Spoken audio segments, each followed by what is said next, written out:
Coucou, salam alaikum, coucou, tous ceux qui arrivent. Coucou à tous ceux qui arrivent, salam alaikum. J'invite Raouti à venir me rejoindre. Alors, je cherche.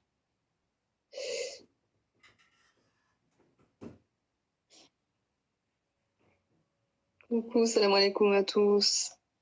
Merci à tous ceux qui nous rejoignent. Là, je suis en train de faire les vérifications. J'essaie d'inviter Raouti Rezali, Pack Hardcore. C'est lui. Alors, comment je fais ensuite?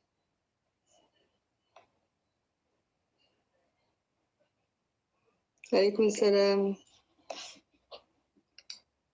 Merci, salam alaikum, alaykoum salam. Tous ceux qui arrivent ne peuvent pas se joindre. Alors j'ai un petit souci technique. Je vois que Raouti Rezali ne peut pas se joindre à nous. Problème de son. Vous m'entendez ou pas là? Je vais mettre. Est-ce que vous m'entendez? Ajouter. Vous m'entendez? Vous m'entendez? On va vous faire. Ah, super. Ah. Oui, vous m'entendez. Ok. Alors attendez. Donc je vois que Raouti s'est connecté, donc je l'accepte. Lancer un direct avec. Coucou, salam alaikum, tous ceux qui arrivent. Je suis en train de. Ah. Salam alaikum wa rahmatullah. Alaikum salam, ça va? Oui, très bien. Attends, je vois un truc en bas, je regarde hein, parce que. Non, ok, demande de participation, donc ça c'est pas bon. Ok, d'accord. Bon, mais je crois qu'on est bon. Il est 20h, on a Raouti. Les gens qui arrivent, on va laisser venir petit à petit. Donc, apparemment, ta connexion n'est pas meilleure que la dernière fois. Parce que je vois. Bah, non. Bon. Donc, je t'entends, mais l'image, elle laisse à désirer. C'est vrai? Ouais. Bon. Je sais pas s'il y a moyen d'avoir juste le son, ça ferait un peu bizarre, mais bon. Ouais, c'est un peu dommage. Après, si c'est correct, j'ai envie de dire, si l'image s'arrête. Après, ça n'empêche pas, hein. Après, ça n'empêche pas. J'ai plein de gens qui m'ont dit c'est super, c'est vrai que l'image n'était pas géniale, mais la dernière fois, il y a 2 semaines, donc on a déjà fait un live, et on m'a dit que c'était trop bien. Donc, le contenu y est, c'est ce qui compte. Ouais, c'est le principal, c'est le contenu. Bon, bah voilà. Non, probablement c'est la machine que j'utilise là. C'est une machine un petit peu d'appoint parce que mon autre téléphone est en réparation. D'accord, bon. Enfin là, c'est plutôt un problème de connexion, je pense. Ouais, j'espère que. De Wi-Fi ou je sais pas. Mais bon. Écoute, on va faire avec, hein. On n'a pas le choix. Oui, voilà, on l'a bien fait la dernière fois, donc il n'y a pas de raison. Donc déjà, bah écoute, on va déjà saluer tous ceux qui arrivent. Donc bonsoir, salam alaikum. Merci tous ceux qui arrivent, qui nous rejoignent. Voilà, donc ce soir on est avec Raouti Rezali, professeur d'arabe coranique, qui est mon professeur d'ailleurs d'arabe coranique. Je suis honorée, voilà, d'être son élève. Et comment dire? Et donc il y a 2 semaines, on avait déjà fait un live pour présenter juste l'arabe coranique. Et en fait, ça a bien plu. Il y a plein de gens qui ont posé plein de questions. Et on avait évoqué plein de choses. On avait parlé de l'amour dans le Coran. On avait donné des pistes de réflexion sur le fameux verset qui autoriserait l'homme à battre sa femme. Ouais. Voilà, on avait vu plein de choses. Franchement, c'était super. Et donc, du coup, on avait dit qu'on tâcherait d'instaurer une routine de live. Ouais, voilà. T'es toujours d'accord? Bah oui. Donc, avec une fréquence, ben, on va essayer de faire, voilà, une fois toutes les 2-3 Ouais, ça semaines, serait bien, ouais. en fonction de. Bah, ce Ouais, serait tout à top, ouais. fait. Ouais, pas de raison, si Dieu n'est pas de- Bah oui. Bon, et du coup, bah voilà, donc là, on s'était dit, bah, cette fois-ci, ce serait bien, parce qu'en fait, on remarque qu'en fait, on parle tout le temps du Coran, à tort et à travers, dans tous les sens. On en entend parler, enfin, par des gens, par des détracteurs, mais aussi par des gens qui se réclament de l'islam. Il y en a même qui tuent au nom de l'islam, hein, et du Coran, hein. Et du coup, il m'a semblé nécessaire de faire un live sur bah, le Coran, c'est quoi et il y a quoi dedans. Donc, on compte sur toi pour ça. Je suis sûre que ça va être riche en enseignements. Et puis, ça va permettre de déconstruire, ouais, ça va permettre de déconstruire toutes les fausses idées qu'on peut avoir sur l'islam et tous les préjugés, etc. Et ça, c'est mon but. Voilà, c'est le but de ce soir. Donc, bah, raconte-nous, c'est quoi le Coran alors? Alors, c'est une vaste Ouais. question, hein. Là, on va donner quelques éléments sur c'est quoi le Coran, à quoi appelle le Coran, et qu'est-ce que contient le Coran. Voilà, peut-être en trois champs d'investigation. Donc, qu'est-ce que le Coran? Bon, bah, le Coran, c'est une translittération du mot Al-Qur'an en langue arabe. Et on fait un petit peu d'étymologie, parce que bon, c'est dans l'étymologie que se cache, je dirais, l'essence universelle. Donc, on a deux étymologies très intéressantes pour le mot Coran, qui se dit Al-Qur'an en langue arabe. La première étymologie renvoie à la notion, on va dire, de rassemblement, de compilation, de synthèse, c'est-à-dire prendre des éléments différents et puis les mettre en relation les uns avec les autres, si on parle des éléments, les unes avec les autres si on parle de parties, pour constituer quelque chose de cohérent, pour constituer quelque chose qui fait un, dans lequel tous les éléments qui le constituent sont à leur juste place, réalisent leur juste fonction. Donc là, si on parle par exemple du Coran, d'un point de vue formel, bah, le Coran, c'est 114 sourates, vous voyez, donc il y a 114 parties, voilà, qui viennent composer ce tout qu'on appelle le Coran et qui sont pas mis dans n'importe quel ordre, dans un ordre particulier. Chaque partie est en relation avec les autres parties, on va dire, aller de trois manières différentes. La première manière, c'est ce qu'on a pu constater, c'est que les sourates, c'est-à-dire les parties du Coran, on va dire ça comme ça, elles marchent ou elles fonctionnent en couple. Comment tu dis que le Donc on a Surat al-Baqarah, la sourate numéro 2, qui forme un couple avec la sourate numéro 3. Ça veut dire, alors qu'est-ce que c'est qu'un couple? Ça veut dire c'est deux éléments qui se complètent pour former, je dirais, une unité signifiante et complète. Donc ça, c'est le premier niveau de relation entre les sourates. Donc les sourates forment des couples. Ensuite, on a un ensemble de sourates qui forment des structures. Si on prend, par exemple, on va donner l'exemple de la sourate 105 à la sourate, on va dire, allez, la sourate jusqu'à sourate al-Ikhlas, la sourate 111. 105, c'est sourate al-Fil, la sourate dite de l'éléphant. Alam tara kayfa fa'ala rabbuka bi ashabil fil. Et puis jusqu'à la sourate 111, sourate al-Ikhlas, habituellement traduit, je pense, par... je sais même pas comment c'est traduit. Tiens, tu pourras regarder avec moi. Ouais, je sais même pas comment ils traduisent. Mais disons que l'Ikhlas, c'est au-delà de comment habituellement on le traduit, l'Ikhlas, c'est vraiment la notion d'épurer quelque chose, c'est-à-dire de rendre quelque chose pur. Ici, bien sûr, le sens, le culte voué au divin doit être pur de toutes ce qu'on pourrait appeler les fausses divinités. Les fausses divinités, hein, c'est pas que bon, peut-être ça pourrait être un sujet, hein, le fameux sujet du tawhid, mais les fausses divinités, c'est pas forcément des statues ou autres, hein, ça peut être des fois des éléments de notre quotidien qui sont dans notre vue des fausses divinités. Donc du coup, la sourate 5 jusqu'à sourate al-Ikhlas, ou bien aller jusqu'à la sourate 114, la sourate des gens, des humains.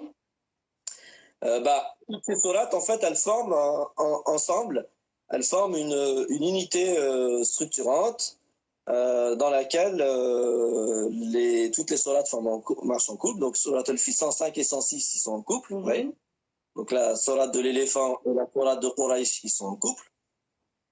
Et c'est ce couple-là, dans toute la structure là, de 105 à 114, s'inscrit aussi dans un sens particulier. Et on peut retrouver dans les dernières sourates du Coran une biographie assez concise du prophète sallallahu alayhi wa sallam, de son année de naissance, appelée l'année de l'éléphant, jusqu'à on va dire, entre guillemets, de la Kaaba. Donc la Kaaba, c'est, je ne sais même pas comment on traduit ça en français, comment ils traduisent habituellement. Le temple, voilà, c'est vraiment le temple, c'est comme ça qu'il faudrait traduire. Le temple de la Mecque, d'accord, qui a été purifié de toutes les divinités qui étaient utilisées par, on va dire, l'élite mécoise pour dominer le peuple. De toute façon, la question des fausses divinités, c'est toujours un instrument de domination et de pouvoir. Ça, faut le savoir. C'est très politique. C'est plus politique que cultuel. Il faut le savoir. Donc, du coup, on voit bien de la naissance du prophète jusqu'au parachèvement de sa mission, qui est effectivement libérer les humains de l'emprise humaine sur eux, afin qu'ils soient dans une forme de culte voué au divin, dépouillé de toute emprise humaine. C'est ça le sens de la libération et de l'épuration. En réalité, quand on dit sur l'ikhlas, c'est l'épuration, c'est vraiment libérer l'humain de toute entrave humaine qui l'empêche effectivement de cheminer, de se réaliser, de pouvoir vouer un culte pur à ce qu'il considère comme étant le Dieu créateur, à ce qu'il considère être le mystère qui est plus grand que nous. Donc, donc les sourates, elles marchent par couple, mais elles s'inscrivent aussi, donc ça c'est le deuxième niveau de relation des sourates dans le Coran, elles marchent aussi par blocs de sourates qui forment un ensemble cohérent et signifiant. Et le troisième niveau, c'est comment tous ces blocs de sourates forment un tout qui s'appelle le Coran et qui sont liés les unes aux autres de manière cohérente et signifiante. Et l'objectif, c'est de deux sens. C'est-à-dire, il y a une spécificité de la langue arabe, c'est que la forme, la forme, que ce soit la forme du mot ou la forme du discours, donc l'aspect formel du langage est déjà signifiant, est déjà porteur d'une signification. Et donc c'est exactement la même chose pour le Coran. C'est-à-dire que la structuration, d'un point de vue formel, comment les sourates sont mises les unes après les autres, en relation les unes avec les autres, en relation en blocs de sourates avec les autres blocs de sourates, ça c'est ce qu'on appelle la structure formelle. Et cette structure, elle est déjà signifiante. Donc il y a déjà dans, je dirais, l'aspect formel du Coran, donc la forme, juste si on regarde la forme structurelle, un sens à découvrir, auquel nous sommes amenés à accéder avec une forme de quête de sens qui doit être la quête de chacun d'entre nous lorsqu'il essaye à la condition qu'il essaye effectivement de comprendre tout ce que le Coran veut lui dire.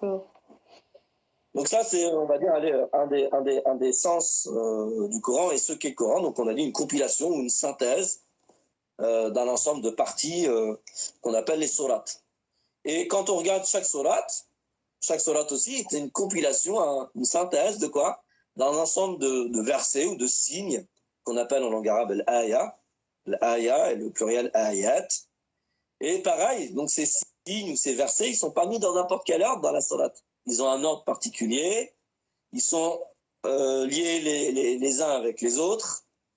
Il y a aussi pour les sourates qui sont assez longues, on va dire en termes de texte, des groupes de versets qui fonctionnent ensemble. Si on peut illustrer avec la sourate numéro 1, sourate al-Fatiha, donc l'ouverture, ou en réalité, la sourate al-Fatiha, si on voulait lui donner un sens, si on voulait traduire le nom de la sourate avec un sens vraiment étymologique, il faudrait dire celle qui libère, la libératrice. D'accord. Donc celle qui libère en réalité de toutes les entraves. Et Dieu sait que les entraves, ils sont multiples et variés sur le chemin de chaque être qui tente de se réaliser, de chaque être qui tente de donner du sens à son existence. Surat al-Fatiha, donc la sourate libératrice de toutes les entraves à la réalisation de soi, elle est, si on l'observe maintenant selon les règles, on va dire, de la structuration du Coran, il y a 3 grandes parties dans la sourate.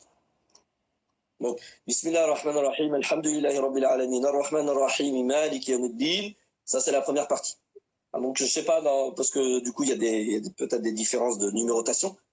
Ça c'est cette première partie.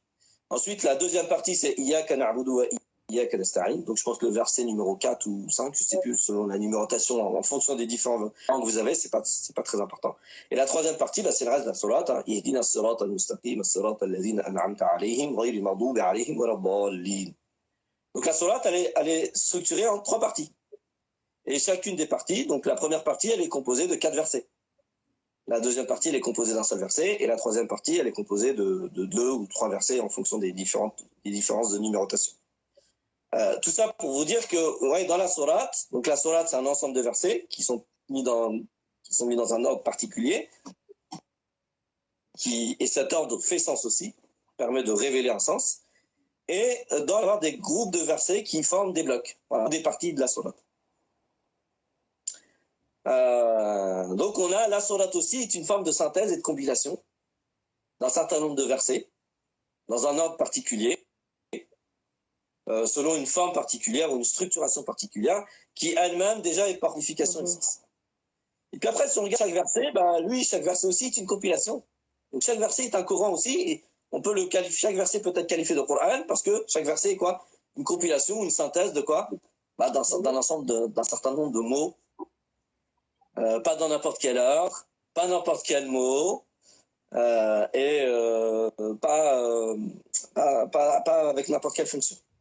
Donc le verset en réalité peut être qualifié de Coran selon cet aspect-là. C'est-à-dire que c'est un ensemble de mots qui forment un tout signifiant que l'on appelle le verset. Ouais, d'un point de vue là, on était vraiment sur le sens vraiment très, très formel et structurel. Donc le Coran, sa première signification, c'est ça. C'est une compilation ou une synthèse d'un certain nombre d'éléments qui permettent de faire un tout cohérent, dont les éléments qui le composent sont distincts, non séparés. Il y a une distinction des mots, des versets, des sourates, mais il n'y a pas une séparation. Ça, c'est très important. Les choses sont distinctes et non séparées. Et ces éléments qui sont distincts et non séparés, elles forment une unité. Et là, c'est pareil, c'est une unité sans confusion. Donc, on arrive à former le 1, et c'est l'objectif en réalité. L'objectif du cheminement, c'est d'arriver au 1. C'est la notion d'unicité qu'on retrouve dans tout ce qu'on appelle les religions monothéistes ou bien les traditions spirituelles monothéistes. C'est-à-dire qui tendent vers le 1. Donc, du coup, on voit déjà que le Coran, juste dans sa façon, dans sa structuration formelle, nous appelle non pas au meurtre, non pas à éradiquer des gens, non pas à juger des gens négativement, non pas à tout ce qu'on dit à propos du Coran. Ce à propos, il appellerait en termes d'actions qui sont négatives, parce ce sont des actions qui sont contre la vie. Non, en fait, le Coran, juste d'un point de vue formel et structurel, et là je suis même pas encore dans le sens et le contenu, il appelle au 1 et à l'unité. Je vous rappelle, l'unité, c'est ce qui permet quand même juste d'un point de vue structurel, de ne pas se faire la guerre. Donc à l'unité aussi envers les hommes. Quand on fait bien. L'unité aussi entre les hommes, c'est ça? L'unité aussi entre les hommes. Oui. D'accord. Oui. Ce que je disais tout à l'heure, c'est-à-dire que la structuration, si vous voulez, du langage ou du texte ici, elle structure aussi la pensée. Donc tout le Coran, juste d'un point de vue structurel, il amène la pensée de celui qui le lit avec ce regard-là vers une forme d'unité, on va dire, d'unité universelle. Alors bien sûr, ça se fait de façon très inconsciente. Oui, c'est subliminal. Ça qui est beau avec le Coran, c'est que exactement, subliminal et inconscient. C'est ça qui est beau avec le Coran. Il n'y a pas forcément besoin de tout comprendre pour que le Coran puisse agir sur nous. Et après, si je vais en donner moi une définition, j'aime bien dire que le Coran, finalement, Al-Qur'an ou le Coran, c'est la synthèse, je dirais, fécondante des vérités divines qui permettent à toute personne qui s'y abreuve de se réaliser. Parce qu'il y trouve tous les principes qui vont lui permettre et de se libérer de toutes les entraves qui l'empêchent de se réaliser, et positivement de mettre en pratique, de mettre à l'œuvre ou en œuvre tout ce qui va lui permettre effectivement d'atteindre une forme d'accomplissement dans la réalisation de son rêve. D'accord. C'est ça le Coran. Donc il y a un ensemble de vérités divines qui permettent de se réaliser de façon habillée et accomplie. Ça, c'était le Coran avec une étymologie particulière. L'étymologie qara'a, les 3 lettres qara'a, parce que bon, en langue arabe, comme tous les langues sémitiques, ça fonctionne avec des racines de lettres, majoritairement des racines trilitères, c'est-à-dire de 3 lettres. Donc là, l'étymologie que je viens de partager, c'est les 3 lettres, le qaf, le ra et la hamza, le qara'a. Mais une autre étymologie aussi qui est très intéressante, c'est la racine qarana, et elle qui renvoie plutôt à une idée d'intimité et de compagnonnage. Donc le Coran, c'est le compagnonnage intime dans le chemin. Ouais, le fait que ce soit un compagnon, c'est plus simple. Moi, j'aime bien les concepts. Mais deux idées dans la racine qarana, il y a l'idée d'intimité et l'idée de compagnon dans le chemin. Les Arabes du mot coranique utilisent la racine qarana, ou le mot par exemple qarin, pour parler de l'époux ou de l'épouse. On est d'accord que l'époux ou l'épouse, ou la complétante ou le complétante, ou la complétante et le complétant plutôt, sont des personnes très intimes et qui sont des compagnons dans le chemin, avec lesquels on est censé faire un bout de chemin, plus ou moins long, en fonction de la capacité à réaliser ce chemin ensemble. Donc, le Coran, soit on dit Al-Qur'an, ou bien une autre version, une autre manière de prononcer le mot en langue arabe, c'est Al-Qur'an. Al-Qur'an. Donc quand on dit Al-Qur'an, effectivement, ça renvoie à cette étymologie de quoi? D'intimité et de compagnonnage. C'est-à-dire que le Coran devient, au-delà d'être une synthèse des vérités divines, une compilation des vérités divines, il devient notre compagnon intime dans le chemin. Et je sais que combien de fois on va se trouver seul et isolé dans ce chemin? On va se trouver dans des situations où on a l'impression que personne ne nous soutient. Et c'est là où intervient en fait finalement le fait comment dire ça, que le Coran ait une place importante dans nos vies, c'est lui permettre finalement d'être notre compagnon intime dans le chemin. Notamment, alors ça c'est de façon permanente, mais notamment et à plus forte raison, lorsqu'on se sent seul et abandonné et qu'on a besoin d'un soutien. Le Coran, à ce moment-là, il est vraiment notre soutien. Vous pouvez essayer d'expérimenter quelque chose de très intéressant, hein, souvent quand vous allez vous retrouver face à une épreuve et avec ce sentiment finalement d'abandon ou de solitude ou d'absence de soutien, essayez d'ouvrir le Coran à n'importe quelle page et vous verrez que les versets sur lesquels vous allez tomber vont être pour vous d'un réconfort, d'un soutien. Donc ça peut être une belle habitude, une belle coutume à mettre en place dans nos vies, d'ouvrir comme ça là, lorsqu'on est un peu perdu, on se sent un petit peu seul, isolé, sans soutien, d'ouvrir le Coran à n'importe quelle page et d'y trouver dans les versets qui correspondent à la page que je viens d'ouvrir un soutien et un confort qui permet de retrouver une motivation, qui permet de retrouver la niaque nécessaire pour se relever dans le chemin et puis continuer à avancer. Parce que tant qu'il y a de la vie, ça veut dire que le cheminement est encore de rigueur. Donc ça, voilà, c'est deux étymologies pour dire ce que c'est que le Coran. Donc on peut synthétiser, là je vais faire une petite synthèse. Donc le Coran, c'est quoi? C'est une compilation des vérités divines qui vont nous permettre effectivement de nous débarrasser de tout ce qui nous limite, de nous permettre de dépasser les obstacles. Et c'est aussi le compagnon intime dans le chemin qui est pour nous un soutien indéfectible, notamment dans les situations d'épreuve ou de grandes difficultés. D'accord. Donc ça, c'est ce qu'on peut dire une définition du Coran. Une définition au niveau de la forme. Mais après, Exactement. Alors, au niveau ouais. d'où ça vient, le Coran, parce que certains pensent que ce sont un livre qui a été écrit par le prophète Mohammed, par exemple. Donc d'où ça vient, au niveau métaphysique. Ah, Je trouve ça important.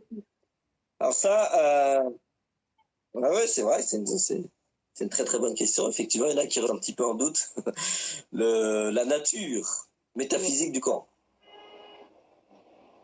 Et ça date pas d'aujourd'hui. Hein. Ouais, ouais. Les premiers détracteurs du Coran, d'après le Coran lui-même, ont dit que Iktatabaha, c'est-à-dire ils ont dit du prophète de l'islam, sallallahu alayhi wa sallam, qu'il a demandé qu'on lui écrive parce qu'il ne savait pas écrire. Donc, ça date pas d'aujourd'hui, ces histoires du fait que le Coran n'a pas d'origine métaphysique. Et en réalité, on peut le dire, mais à ce moment-là, on peut faire que juste partager nos convictions très profondes sur la nature métaphysique du Coran. Par contre, pour toute personne qui voudrait être sûre de l'origine métaphysique du Coran, ou en tous les cas être sûre de l'impossibilité de l'origine humaine du Coran, parce que c'est plutôt comme ça que ça marche, on ne peut pas prouver l'origine métaphysique du Coran. Ça ne se prouve pas avec des arguments rationnels. Par contre, ce qu'on peut prouver, c'est l'impossibilité de l'origine humaine. Ça, on peut le prouver. Mais pour le prouver, il faut, il faut se pencher sur le texte. Étudier, ouais. C'est par l'étude approfondie du texte, exactement, par l'étude approfondie du texte, qu'on arrive à la conclusion que notre intelligence, c'est-à-dire que je dirais l'intelligence, comment on pourrait dire ça?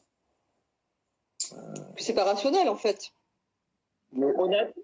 En fait, c'est pas un texte rationnel, on va dire. Ça peut pas émaner de la raison humaine. Oui, c'est ça que je voulais dire, exactement. Donc, ce que je voulais dire, voilà, j'ai retrouvé mes mots, c'est que par l'étude, en fait, notre intelligence, l'intelligence humaine, va être contrainte, d'accord, d'arriver à la conclusion suivante, l'impossibilité de l'émanation humaine de ce texte. Mais ça ne peut se réaliser que par une étude approfondie du texte dans sa langue d'origine. Oui, parce que avec les quelques versets qu'on a pu aborder, on pourra peut-être, ça pourrait être l'objet de live, hein, illustrer effectivement l'impossibilité de l'émanation de la part d'un humain du texte, qu'on pourrait l'illustrer par quelques passages coraniques, notamment lorsque l'on sait de par les matériaux historiques que l'on a, je dirais, du contexte dans lequel est apparu le Coran dans le monde humain, dans l'histoire des humains. Le contexte, c'est par l'intermédiaire d'une personne qui se nomme historique, connue, reconnue, parce que ça aurait pu être de la mythologie, hein. Ça aurait pu être de la mythologie musulmane. Finalement, ce personnage là que vous nous présentez, que vous présentez comme étant le sceau des prophètes, il n'a jamais existé dans l'histoire des hommes. Si, donc on a quand même des matériaux qui prouvent l'authenticité du personnage, voilà, de cet être fait de chair et d'os qui appartient à l'histoire humaine connue. Et de ce qu'on connaît, de son contexte, c'est un contexte où il n'a pas de relation avec, les érudits de la Sainte Écriture. Donc il y avait une impossibilité pour lui d'accéder à la Sainte Écriture, c'est-à-dire au texte révélé par le divin à travers les âges et les siècles antécédents. Deuxièmement, ce qu'on connaît, c'est son illettrisme, c'est-à-dire quant à sa capacité à pouvoir effectivement aller lire la Sainte Écriture et donc s'en inspirer et après proposer un texte en langue arabe qui soit complètement inspiré de la Sainte Écriture, parce que c'est aussi des éléments qui sont mis en avant pour justement justifier le fait que le Coran finalement il n'a pas d'origine divine ni métaphysique, C'est juste le prophète, cet homme-là, qui s'appelle Mohammed ibn Abdillah, que l'histoire a connu, sur lequel on dit sallallahu alayhi wa sallam, sur lequel on souhaite toutes les salutations et les rahmats du divin. Il s'est inspiré finalement des textes de la Sainte Écriture et il a reformulé dans un langage arabe ce qu'il a compris de la Sainte Écriture. C'est aussi un élément qui est mis en avant. Donc, du coup, il y a une impossibilité historique.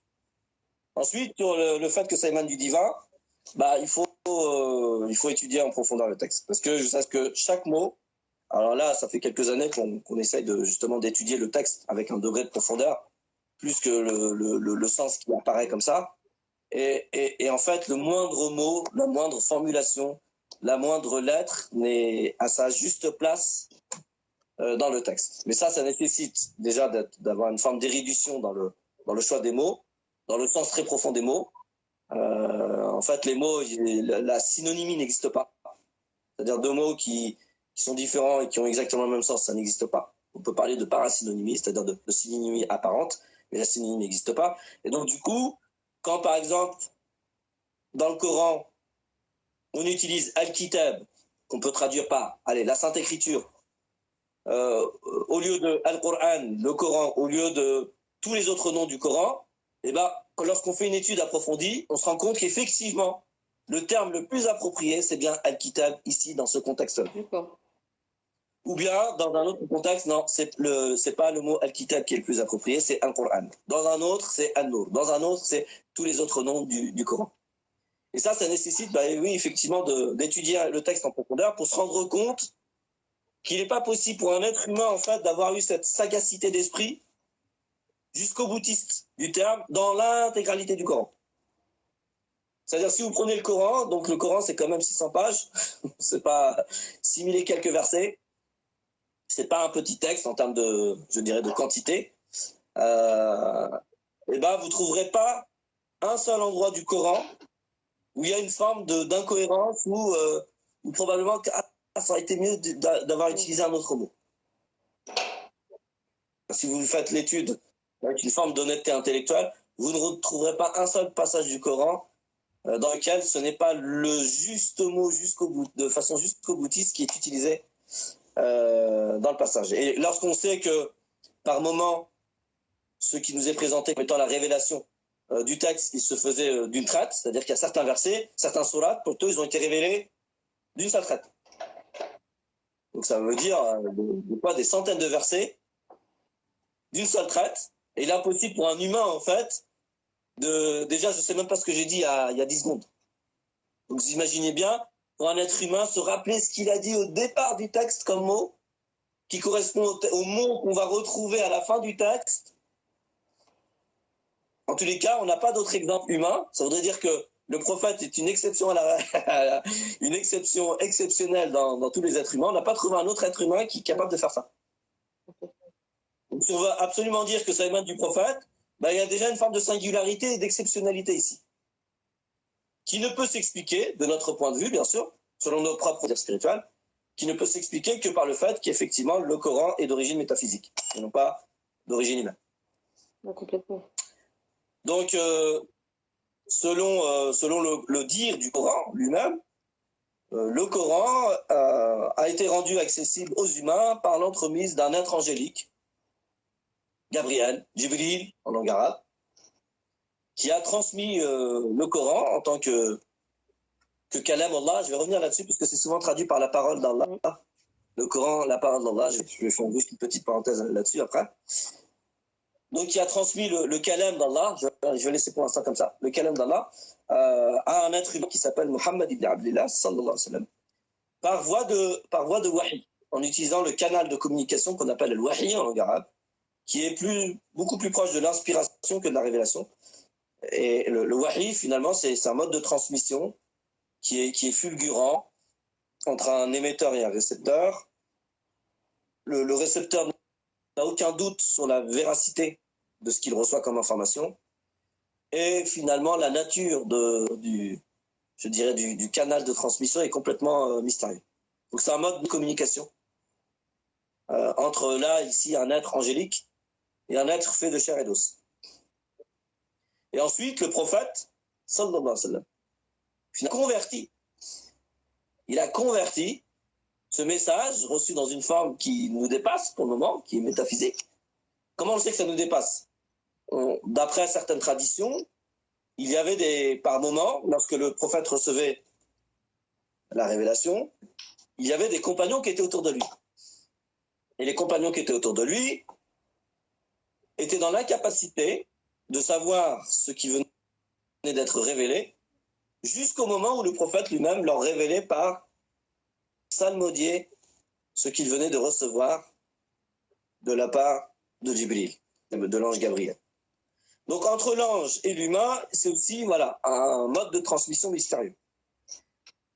Et ensuite, il y a une conversion prophétique, c'est-à-dire que le prophète a converti le message, qui a une forme métaphysique et donc qui dépasse nous, notre entendement, dans une forme audible, compréhensible, dans un langage compréhensible par les humains, qui était son langage, c'est-à-dire la langue qui est dite arabe. C'est un langage particulier. Alors, je ne sais pas si on en avait parlé la dernière fois, je pense qu'on en avait un particulier, on en avait parlé un petit peu. Donc, du coup, il faudrait dire, il a traduit le Coran dans un langage clair, profond, et qui est censé produire de la gaieté. Donc, ça peut être bien intéressant de le dire. Le Coran est censé égayer ceux qui le lisent, pas l'inverse. Donc, si vous ressortez de votre lecture du Coran avec une absence de gaieté et de joie, c'est que probablement vous n'avez pas compris ce que vous avez lu. Vous n'étiez pas connecté non plus. Ouais, exactement, on n'était pas connecté. Bon, on pourrait... en fait, il y a un champ qui n'a pas beaucoup été investigué. C'est l'impact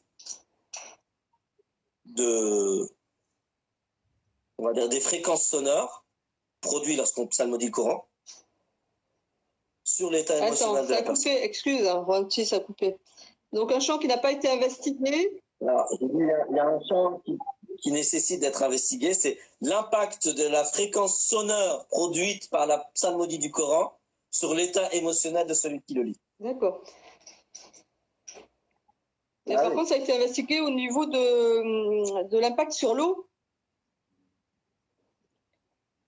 Il y a des problèmes de Massaroux. Entre autres, tu peux peut-être nous partager. Oui, l'impact, c'est un chercheur japonais qui s'appelle Masaru Emoto, qui a fait des recherches donc, sur en fait, de l'impact des sons, des sons, des mots, des émotions sur l'eau. Et en fait, il a observé des gouttes d'eau au microscope. Et donc, c'est extraordinaire, quoi. Une goutte d'eau, ça devient une merveille, quoi. C'est vraiment, ça fait, par exemple, si on la soumet, je sais pas, la joie ou un truc comme ça, elle a une forme particulière, par exemple, j'ai au pif, mais il y a des gouttes qui se retrouvent en forme d'étoiles, avec des petits motifs, enfin, c'est vraiment magnifique. Et il a soumis justement aussi à la lecture du Coran. Et la lecture du Coran, en fait, la goutte d'eau devenait comment ça s'appelle, une forme à 6 côtés. Je suis nulle, moi, en géométrie. C'est quoi ça, je sais pas quoi. C'est pas grave, pardon. Je dis c'est pas grave, on a compris. Donc mais vraiment parfaite en fait. Mais très jolie aussi, mais vraiment lisse, parfaite. C'est vraiment magnifique. Et sachant que nous-mêmes, nous sommes constitués au moins à 70% d'eau, en fait, c'est l'impact que ça fait sur nous, quoi. Donc c'est vraiment génial. Il faut chercher, même il y a sur YouTube, il y a des vidéos sur le sujet. Donc c'est Masaru Emoto. Il y a aussi des livres. Hein. Donc je crois que c'est sur la mémoire de l'eau, quelque chose comme ça. C'est vraiment génial. Donc voilà. Donc excuse-moi, c'était la petite parenthèse. Non, ça illustre bien parce que moi je suis pas très fort en illustration. Ouais. Voilà. C'est l'exemple. Ça illustre bien le propos. Et puis, ça peut faire un beau lien avec tout à l'heure sur le fait que le Coran, c'est Kalamullah, donc souvent traduit par la parole d'Allah. Mais en réalité, si vous voulez être plus précis, il faudrait traduire Kalamullah par l'influence d'Allah ou l'influence divine. Donc, le Coran, effectivement, il a pouvoir d'influence sur, je dirais, les 3 dimensions de l'humain. La dimension corporelle,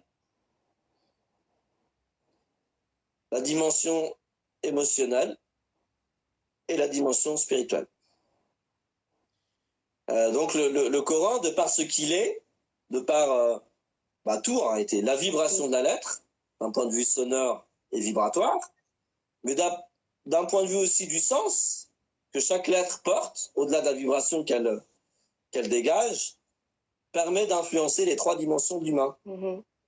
Et Dieu sait qu'on a besoin d'influence positive. Bah oui. Il y a bien des personnes qui s'exposent comme ça à des bonnes fréquences pour aller mieux quand même, pour aller mieux physiquement, physiologiquement et aussi émotionnellement. Parce que du coup, quand on va mieux physiquement, on va aussi mieux émotionnellement. Et ben, le Coran, effectivement, il est, en tant que Kalam Allah, donc l'influence divine, il a cette capacité, ce pouvoir d'influence, d'influencer positivement notre aspect physiologique et corporel, notre aspect émotionnel et puis notre aspect spirituel et existentiel. Donc oui, à plus forte raison, si l'humain il peut être influencé par le Coran, à plus forte raison, je dirais les autres matériaux qui sont aussi vivants, d'ailleurs, qui sont probablement à l'origine du vivant. C'est pas pour rien qu'on cherche.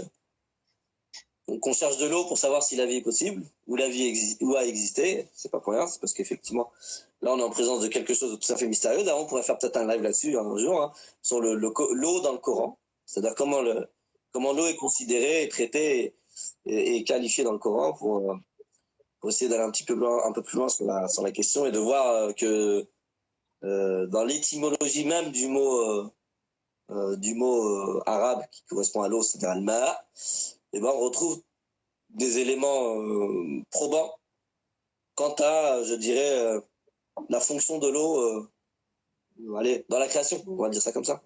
Ouais, c'est pas... Donc le Coran, ouais, bien évidemment, c'est pour ça que il n'y a pas besoin forcément de tout comprendre. Tout n'est pas rationnel.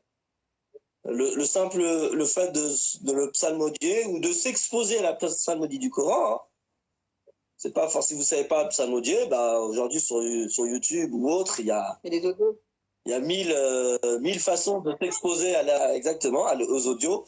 Grâce aux audios, s'exposer à la psalmodie du Coran et vous verrez que bah, ça va vous faire du bien en fait, tout simplement, et que vous allez être influencé de façon même très inconsciente. Ouais, c'est subliminal, ce qu'on disait. Ça, c'était. Complètement, c'est subliminal. Ouais. C'est ça qui est beau. Après, bien sûr, ça ne veut pas dire qu'il ne faut pas faire d'efforts pour essayer de comprendre, parce que du coup, l'objectif, c'est de donner du sens à tout, notamment à notre existence, parce que c'est le Coran, il se propose, là c'est plus dans son contenu maintenant, il se propose de donner des éléments de réflexion à nos préoccupations et nos questionnements existentiels. Au fameux qui je suis, au fameux pourquoi je suis là, et puis finalement de répondre à une question existentielle, une préoccupation existentielle, du mystère de ce qui est plus grand que nous, de ce qui est au-delà de ce que l'on perçoit, de ce qu'on peut capter grâce à nos sources. Et ça, c'est le contenu du Coran. Donc le contenu du Coran, effectivement, il y a un contenu qui est lié à la transcendance. Voilà. Donc c'est la question du divin finalement. Tout ce qui est au-delà de ce que je peux voir, au-delà de ce que je peux sentir, au-delà de ce que je peux toucher. Donc ça, c'est la première question existentielle. Est-ce qu'il y a un au-delà déjà ou pas? Et le simple fait de se poser la question prouve qu'il y a un au-delà. L'humain ne peut pas réfléchir sur des choses qui n'existent pas. C'est ce que je dis souvent à les gens que probablement là, faire avec quelqu'un qui dit je suis athée ou je crois pas en Dieu, ça veut dire je pense que j'ai la certitude que Dieu n'existe pas. Donc Dieu étant le mot qu'on utilise pour parler de ce qui est au-delà d'eux, simplement. Bah, en fait, cette phrase-là, ce qui est plus intéressant, c'est le non-dit dans la phrase. Parce que l'humain, en fait, ne peut pas, est dans l'incapacité de réfléchir sur une chose inexistante. Je vous mets au défi d'essayer de réfléchir sur quelque chose qui n'existe pas. C'est impossible. Vous voyez, le cerveau, là, on est juste au niveau rationnel. Le cerveau, dans sa dimension rationnelle, ne peut pas réfléchir, ne peut pas produire une pensée, une réflexion, une forme de raisonnement sur quelque chose qui n'est pas dans l'existence, donc qui n'existe pas. Donc, la question, si elle est là, c'est parce qu'en fait, il y a quelque chose. Il y a quelque chose au-delà d'eux. Donc, du coup, la question, c'est pas est-ce qu'il y a quelque chose ou pas, c'est qu'est-ce qui caractérise ce quelque chose? Ouais. Qu'est-ce quelque chose qui est au-delà d'eux? Qu'est-ce qu'il veut pour nous, ce quelque chose qui est au-delà d'eux? Et probablement que ça, en fait, cette dimension de la transcendance, cette dimension du divin, on la retrouve dans la première question de qui suis-je? Parce que nous sommes, alors bien sûr, dans une perspective spirituelle ici. Hein. Là, je donne la réponse avant le questionnement, mais nous sommes que par l'être divin. C'est-à-dire que notre existence n'est pas une existence absolue, c'est une existence relative. Nous sommes parce que est quelque chose qui est au-delà de notre être. Donc c'est pour ça que je dis la question du divin, en réalité, elle revient de façon subtile à la question qui suis-je. Et c'est pas pour rien en réalité qu'on peut trouver un certain nombre d'expressions qu'on peut trouver aussi chez certains spirituels. Hein. Celui qui se connaît connaîtra les dieux et l'univers. Par exemple, on peut trouver ça chez certains philosophes. On retrouve ça chez certains savants et érudits musulmans qui ont dit « Man arafa nafsahu, arafa rabb ». Celui qui se connaît soi-même connaît son Seigneur et son Créateur. Donc la question de la transcendance et du divin, elle est induite, elle est incluse dans la question du « qui suis-je ». Et c'est quand je découvre qui suis-je réellement qu'effectivement je réponds à deux questions là. Je réponds à la question du divin, de la transcendance, et puis je réponds à l'autre question qui est le qui suis-je moi d'un point de vue individuel et singulier et personnel. Et puis après, la deuxième question existentielle, c'est pourquoi je suis là. Pourquoi faire? Souvent sous-entendu, pourquoi faire? Qu'est-ce que je dois faire?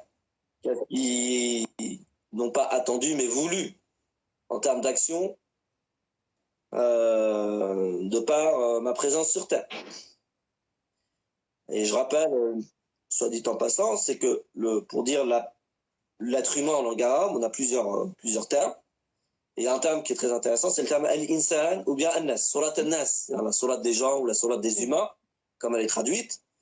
Le mot nas renvoie à l'humain, mais dans son aspect dynamique. C'est-à-dire c'est l'être qui est capable, qui se met en mouvement et qui œuvre.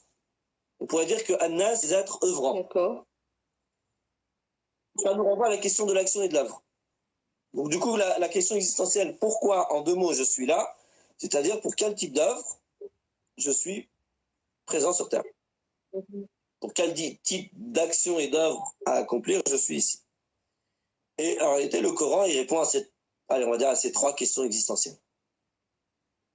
Donc il y a trois grands thèmes dans le Coran, il n'y en a pas quatre, il n'y en a pas cinq, il n'y a que trois grands thèmes. Tous les autres thèmes, ce sont des sous-thèmes qui s'insèrent sous ces trois grands thèmes. Le premier thème, c'est la figure de perfection divine. La question de la transcendance. La figure du mystère et de ce qui est plus grand que nous, de ce qui est au-delà de nous. Ça, c'est le premier grand thème du Coran. Donc, bien sûr, le Coran, comment il le formule? Avec la figure d'Allah.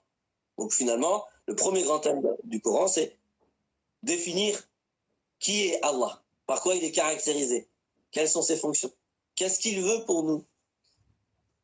Est-ce que Allah, c'est un piégeur qui met des pots de banane sur le chemin et qui attend juste qu'on glisse pour pouvoir se frotter les mains et nous châtier? Ou bien est-ce qu'Allah, c'est autre chose? C'est celui qui nous aime de façon inconditionnelle et qui utilise l'erreur pour nous permettre d'apprendre la vie. C'est deux représentations d'Allah qui sont complètement différentes.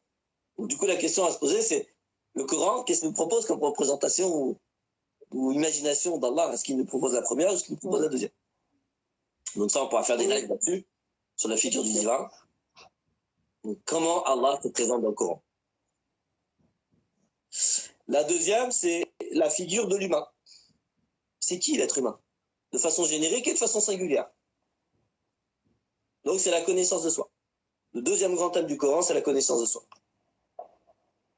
Et Dieu sait que l'humain, il y a une définition de l'être humain qui est juste incroyable dans le Coran. Avec tous ses aspects. Excuse-moi, ça coupe. Son aspect physique, son aspect émotionnel, son aspect spirituel. Excuse-moi, ça a coupé. Quand tu parles de l'être humain, vas-y, excuse-moi. Moi, j'ai pas. Ça a coupé là. J'ai dit dans le Coran, il y a une définition de l'humain C'est-à-dire, il y a une définition de qu'est-ce qu'est l'humain qui est juste incroyable parce qu'elle recouvre toutes les dimensions humaines. Toutes les dimensions. Qu'est-ce qu'est l'humain d'un point de vue corporel? Qu'est-ce qu'est l'humain d'un point de vue émotionnel? Qu'est-ce qu'est l'humain d'un point de vue spirituel existentiel? D'un point de vue collaboratif, d'un point de vue social, d'un point de vue, etc., etc., etc. D'accord. Donc, il y a le deuxième grand thème, c'est la connaissance de soi. Et le troisième grand thème du Coran, c'est la connaissance du chemin, qui va permettre à cet humain, en tout cas dans une perspective coranique, de retourner au divin. Il s'agit d'opérer un retour à la source première, un retour à nos origines, on va dire, allez, ontologiques, principielles. Ontologique, t'as dit?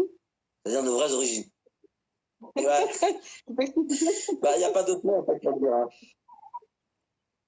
L'ontologie, allez, pour le dire plus simplement, on va dire le retour à nos origines premières. D'accord. Voilà. C'est pas simple. On pourrait faire juste un live sur la question de l'ontologie et de lois ontologiques dans le Coran. Mais Je note.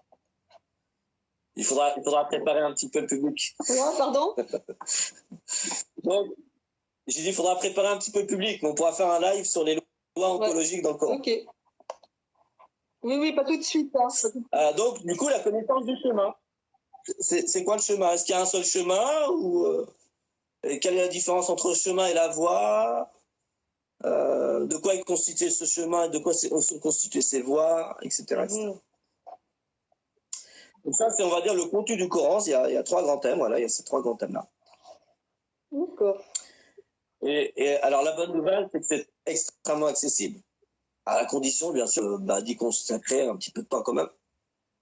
Je veux dire, c'est juste du bon sens. Hein. Quand on veut acquérir un savoir ou quand on veut avoir une forme d'expertise sur un sujet donné, on y consacre du temps. Hein. Si je veux commencer à maîtriser, ça s'appelle comment là, sur Instagram, faut que j'y consacre un petit peu de temps.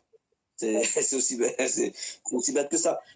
N'importe quel savoir-faire, savoir tout court, ou savoir-faire ou savoir-être, nécessite d'y consacrer un petit peu de temps si on veut effectivement se l'approprier, acquérir, on va dire, les fondamentaux dans le domaine en question. Donc le Coran, il n'est pas une exception à la règle. Il est accessible en soi. Par contre, ça nécessite de sacrifier un petit peu de temps. Là, les lives peuvent participer. Hein. Les lives sont une forme de sacrifice. Oui, oui, complètement. Parce que ce temps-là, finalement, vous ne l'avez pas utilisé à autre chose, vous l'avez utilisé à l'écouter. Et je sais que ça peut être des fois difficile de vous écouter pendant blablater pendant des heures et des heures. Donc du coup, là, ça nécessite de sacrifice, les cas de volonté d'essayer d'accéder.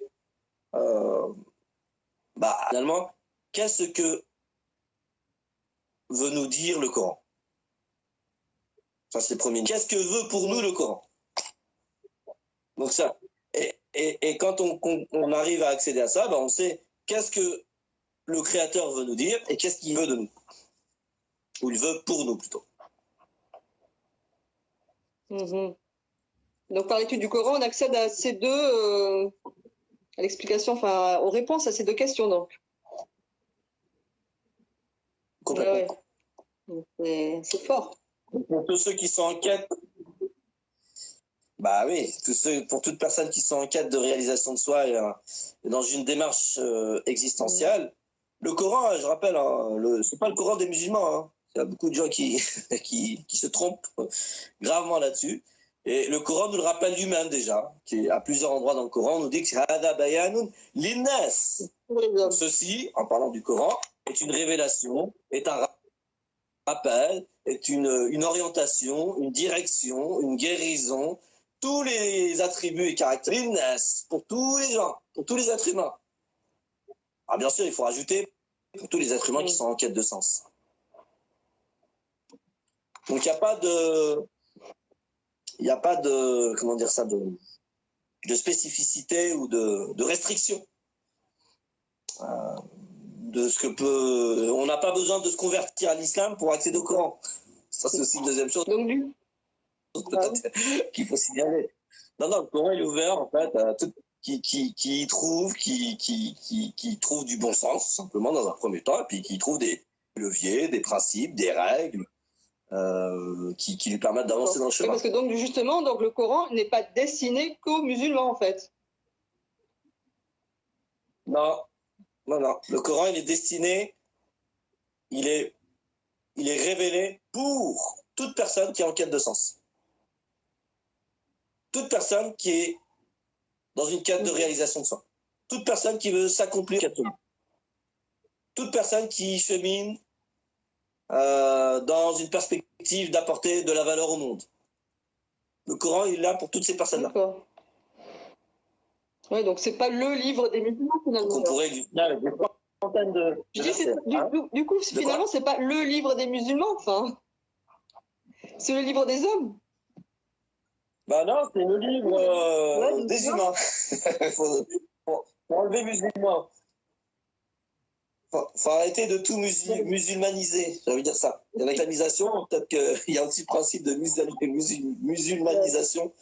Donc faut arrêter de tout musulmaniser et tout islamiser. Je veux dire là, je peux rejoindre ceux qui voient effectivement dans l'attitude musulmane une tentative de tout islamiser ou tout musulmaniser. Voilà, c'est pas coranique. Voilà. Le Coran, il s'adresse aux humains, je dirais du premier verset au dernier verset. D'accord. Ouais, c'est fort. D'ailleurs, c'est tout à fait éloquent. Le dernier mot du Coran, c'est An-Nas. Voilà. C'est-à-dire la clôture du Coran. Le dernier mot qui vient clôturer le Coran, c'est le mot Nas. Ça, c'est éloquent en soi-même, il n'y a même pas besoin d'en rajouter. Quand on sait qu'en réalité, dans un discours, ce qu'une personne qui entend le discours retient le plus, c'est les derniers mots, et que le dernier mot du Coran, c'est An-Nas, je veux dire, là, il y a une indication très très claire de ce pourquoi le Coran est révélé et rendu accessible aux humains. Wow. Ah, c'est fort. Eh ben. Donc ça, c'était pour le contenu. Alors du coup, moi, dans ton discours, là, plusieurs fois, tu as parlé de liberté. Donc pour libérer l'homme, pour le libérer de divinité, etc. Donc la notion de liberté, c'est quelque chose d'important dans le Coran. Bah, c'est central. Carrément. Ah bah ouais, c'est central, je dirais que c'est une modalité de manifestation de l'amour inconditionnel du divin à notre égard. C'est une manière avec laquelle l'amour du divin pour nous se manifeste dans ce monde. C'est-à-dire libérer l'humain de tout ce qui l'empêche, de toutes les entraves, de toutes les limites, de tout ce qui obstrue son avancée dans le chemin.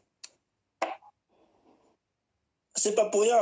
La sourate numéro 1 est considérée comme étant la synthèse concise de l'entièreté du Coran. C'est-à-dire que vous ne trouverez pas, à partir de la sourate 2, Alif Lam Mim, jusqu'à Minal Jinnati wan Nas, les derniers mots du Coran, vous ne trouverez pas un verset, un passage du Coran qui ne soit pas compris, inclus de façon concise et synthétique dans Surat al-Fatiha. Donc Surat al-Fatiha est présentée comme étant la synthèse concise de l'entièreté du Coran. C'est la première sourate du Coran et c'est la synthèse concise de l'entièreté du Coran. En d'autres termes, si vous comprenez Surat al-Fatiha, vous avez compris en puissance et de façon synthétique et concise l'entièreté du Coran. Il n'y a pas un verset qui peut être en contradiction avec le sens profond de Surat al-Fatiha. Surat al-Fatiha, je vous dis, si je traduis littéralement, si je lance une traduction littérale du mot al-Fatiha, littéralement, c'est celle qui libère. Ouais. C'est celle qui libère de toutes les entraves. Ouais, effectivement. Et c'est pas pour rien, en réalité, les premières entraves, ils sont dans nos têtes. Avec nos représentations, là, c'est ce que tu disais, là, nos fausses représentations du divin, etc. Ah bah bien sûr. Exactement. Ouais. Exactement. Notamment nos fausses représentations. Alors quand on dit fausses représentations, c'est nos représentations du divin qui ne sont pas conformes à la manière dont le divin se donne à être connu, se présente à nous. C'est ce qu'on appelle les fausses représentations. Donc c'est des représentations qui ne sont pas du tout conformes à la présente à nous. Quand vous dites qu'Allah se met en colère, quand vous parlez de la colère et du courroux divin, votre représentation, là, elle n'est pas conforme à ce que le Coran il dit à propos du divin sur cette question-là. Donc, Surat al-Fatiha, vraiment, voilà, elle vient nous libérer de tout ce qui nous limite, de toutes les entraves, de tout ce qui bloque notre avancée dans le chemin. Et la première chose qui bloque, c'est pas pour rien que la première partie de la Surat al-Fatiha allait se consacrer à la figure du divin. Bismillah ar-Rahman ar-Rahim, par le nom d'Allah, le tout rayonnant d'amour, l'intarissable d'amour. Mhm. Ça commence comme ça, dès le départ. Donc ça commence par la représentation du divin.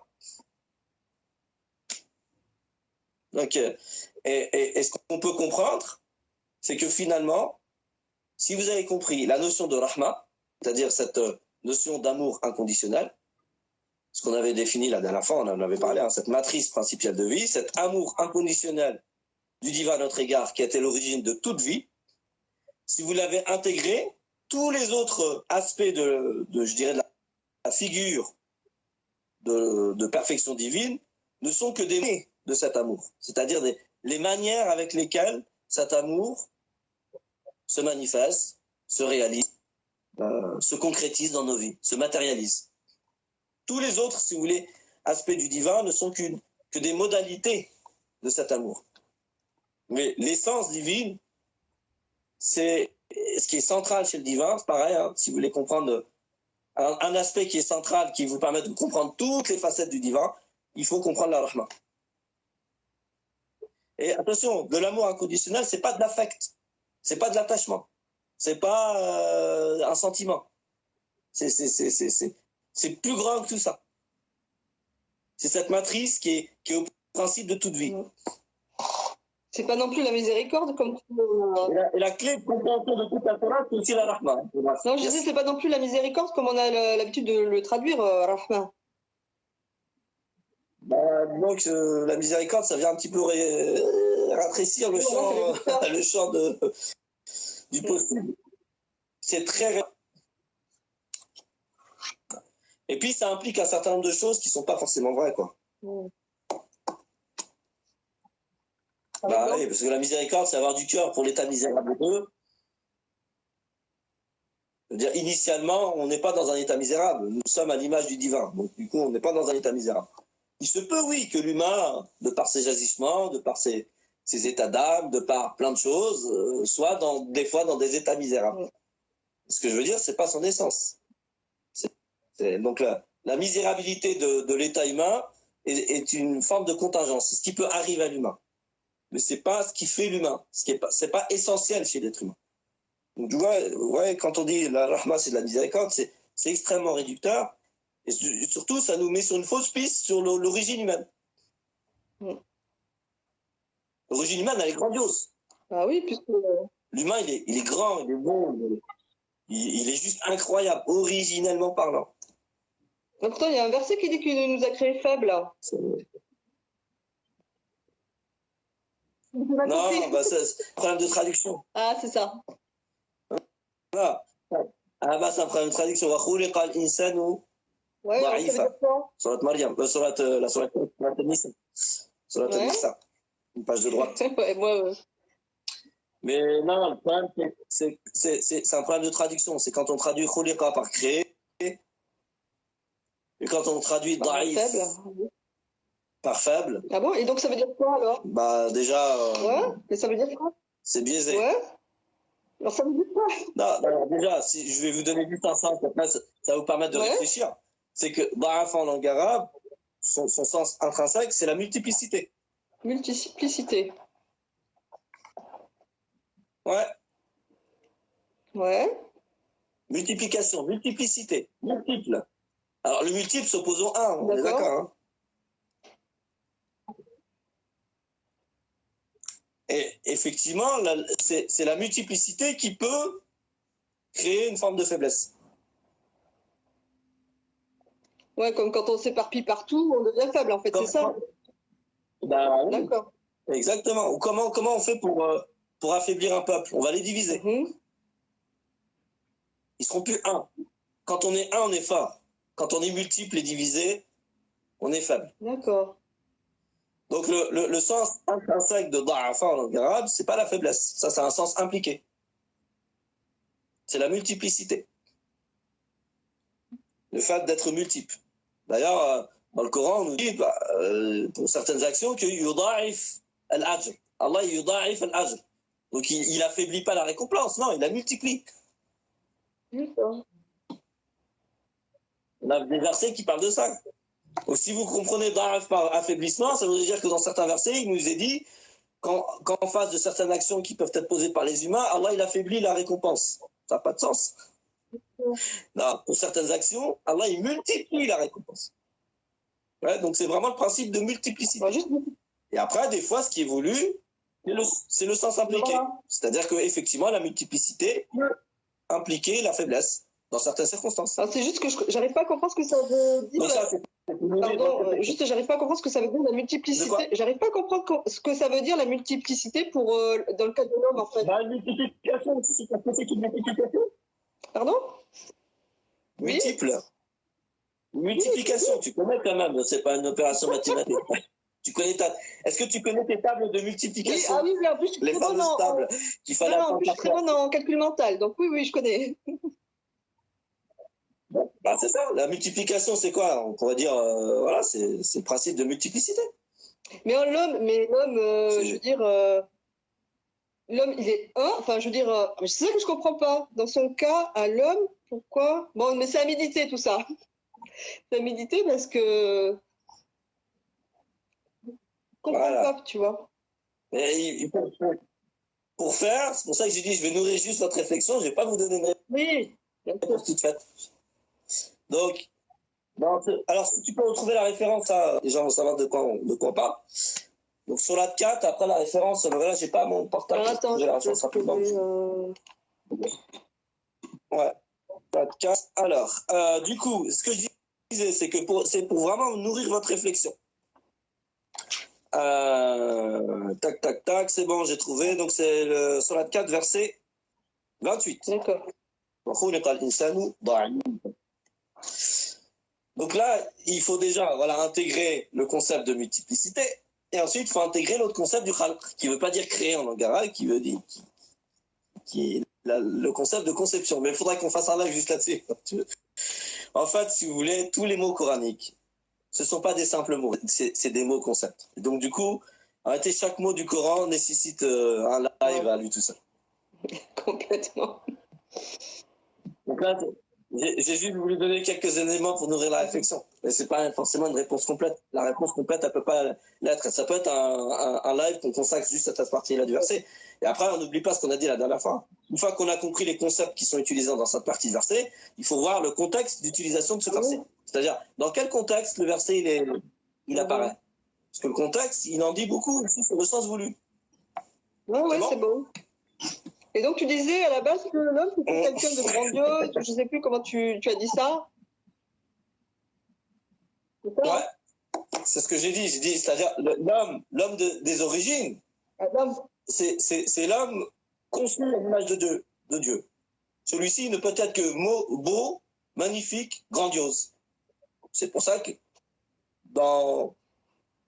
à plusieurs endroits du Coran, et je pense que c'est aussi quelque chose qu'on peut retrouver dans toutes les Saintes Écritures, c'est qu'Allah demande aux anges, ou ordonne aux anges, à tous les anges, de se prosterner pour cette créature tout à fait particulière. Tout à fait particulière. Alors on est d'accord qu'Allah ne va pas demander de se prosterner pour quelque chose qui n'est pas grandiose, qui est petit, misérable. Non, c'est pour ça que je dis, l'être humain dans son état originel, dans son état d'origine. Ensuite, oui, quand il y a eu cette dégradation, là, c'est autre chose. La dégradation, c'est... Mais moi, je parle de l'humain. Donc la descente sur terre, quoi. Hein? La sortie du paradis, ça, la dégradation. Oui, ça, un autre sujet, il faudrait qu'on aborde aussi. Est-ce que Adam, il était dans un paradis terrestre et ensuite il est descendu sur terre? Ou est-ce que le paradis adamique est un paradis terrestre? C'est une vraie question. On pourrait faire un live là-dessus, si tu veux. Le Coran, il nous en parle. D'accord. Il y a pas mal d'éléments dans le Coran qui nous donnent des éléments là-dessus. Mais l'essentiel, c'est ça. C'est-à-dire que l'humain des origines, c'est un être grandiose, magnifique, beau, à l'image du divin. Après, il y a l'humain dégradé. C'est-à-dire, nous, les êtres humains, nous sommes dans une forme de dégradation de l'humain original. Et en réalité, je dirais la raison d'être de notre existence ici, maintenant, c'est effectivement de regagner en degré, finalement, de gagner en degré, afin de retrouver cet état original de magnificence. Ouais. Oui, donc ça répond au grand thème, qui suis-je, etc., quel est mon chemin, etc., quoi. Ça répond à tout ça, là. Ouais. C'est super. Donc, il faut le dire, hein, le Coran n'est pas un texte scientifique. Le Coran est un texte qui répond, en tous les cas, qui donne des éléments de réponse aux questions existentielles, aux préoccupations existentielles qui sont les nôtres, qui sont les préoccupations existentielles de tous les êtres humains. Ouais, complètement. D'accord. Mais alors, je sais pas, donc, tu voulais ajouter quelque chose encore sur le contenu et tout ça, non? Bah, on pourrait en parler pendant des heures, mais bon, je pense que peut-être qu'il y en a qui commencent à fatiguer. Parce que moi, en fait, j'avais un truc, parce qu'en fait, la plupart du temps, on sort toujours un ou deux versets, toujours les mêmes. Et même moi, j'ai une chaîne YouTube, et il y avait quelqu'un qui m'avait laissé un commentaire. Oui, vous avez du sang sur les mains. Et on m'a cité le fameux verset là, qui appellerait au meurtre. Hein. Je ne sais plus lequel, je n'ai même pas noté en plus. Donc, est-ce que le Coran appelle au meurtre? Non, bah non, c'est toujours la même, je dirais, si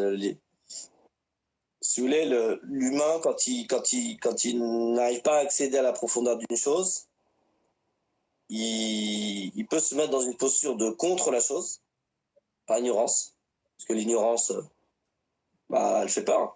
Quand on ignore une chose, ça crée une forme de peur.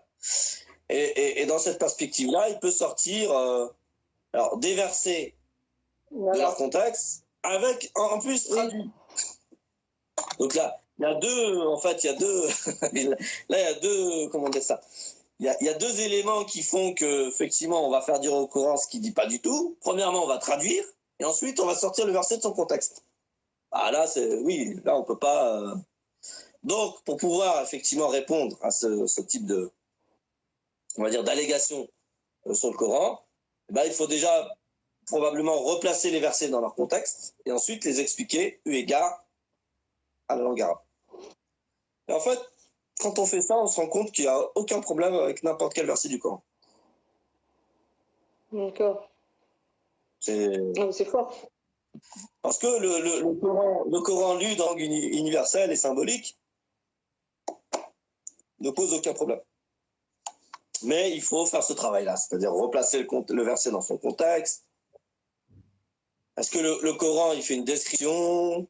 Est-ce qu'il fait une injonction? Ouais, c'est différent. Si le Coran, il fait une description de ce qui est fait, c'est pas la même chose que si le Coran, il fait une injonction. S'il décrit ce qui a été réalisé par les humains, c'est pas la même chose que ce qu'il demande aux humains de faire. Ouais. Donc tout ça, il faut le replacer dans le contexte.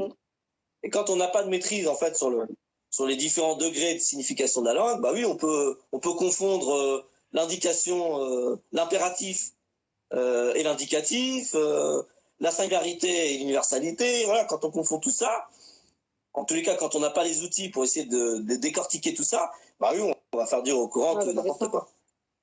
Et c'est ce que je dis souvent. Hein. On a tout fait dire au Coran et on a tout justifié avec le Coran. On a justifié le communisme avec le Coran. On a justifié le libéralisme avec le Coran. On a justifié un certain nombre de choses avec le Coran. Parce que à chaque fois, on sort le verset de son contexte, on traduit le verset. C'est-à-dire, donc il faut replacer le verset dans son contexte et il faut essayer de le comprendre dans la langue dans laquelle il a été formulé. Ouais, tout à fait. Avec tous ces degrés de utilité, est-ce que c'est l'universalité, la singularité? Est-ce que c'est l'indicatif? Est-ce que c'est l'impératif? Etc., etc. Ce mot-là, qu'est-ce qu'il veut dire? Est-ce qu'il veut dire tuer ou il veut dire autre chose? Ouais. Non, puis bon, c'est vrai Donc ça nécessite...